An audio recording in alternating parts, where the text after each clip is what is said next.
이번에는 현장 특파원 리포트 시간입니다. 한국경제신문의 조재길 뉴욕 특파원 연결돼 있습니다. 오늘 미국 증시가 일제히 하락하고 있기는 하지만 최근 들어서 국제 유가와 또 원자재 가격이 급등하면서 투자자들의 관심이 집중되고 있는데요. 이 원자재 가격과 관련해서는 현지에서는 어떤 전망들이 나오고 있습니까? 네, 올해 증시 변동성이 커지고 또 주춤할 것이라는 전망이 늘면서 상대적으로 원자재에 대한 관심이 커졌는데요. 작년과 같은 랠리를 이어갈 것이라는 전망이 더 많습니다. 공급망 붕괴 속에서 경제 재개와 함께 수요가 지속적으로 늘어날 것이라는 예상입니다. 억만장자 헤지펀드 매니저 폴 튜더 존스는 통화 긴축과 함께 팬데믹 이후 최고의 상승률을 기록했던 주식들이 앞으로는 큰 어려움을 겪게 되겠지만 원자재 시장은 다르다. 또 원자재 등 상품 가격은 믿을 수 없을 만큼 저평가되어 있다고 강조했습니다. 그러면서 상품 가격이 큰 격차로 금융자산의 수익률을 앞지르게 될 것이라고 내다봤습니다. 가장 큰 원자재 시장 역시 원유죠. 작년에 50% 급등했던 원유 가격은 올해도 비슷한 폭만큼 뛸 것이라는 예상이 제기됐습니다.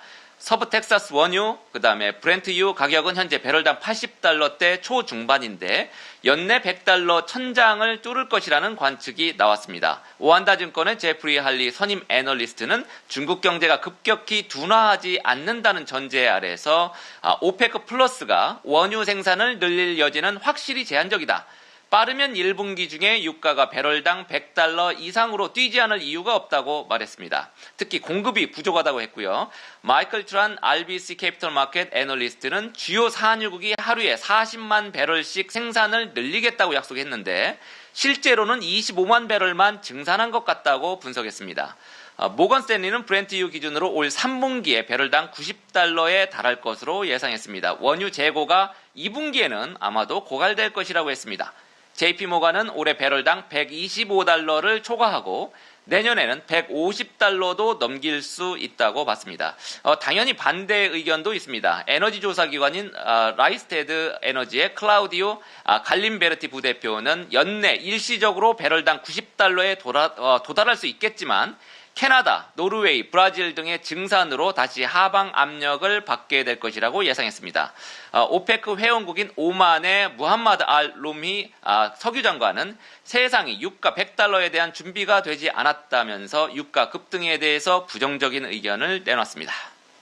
유가 전망에 대한 현지 반응에 대해서 먼저 자세하게 들어봤고요. 본격적으로 실적 시즌에 돌입을 했습니다. 현지에서 나오고 있는 4분기 실적 전망과 함께 주요 이벤트까지 정리해 주시죠. 네, 일단 다음 주 월요일 뉴욕 증시 휴장하고요. 마틴 루터킹 탄신일이고요. 다음 주에는 그래서 뉴욕 증시 4일만 열립니다.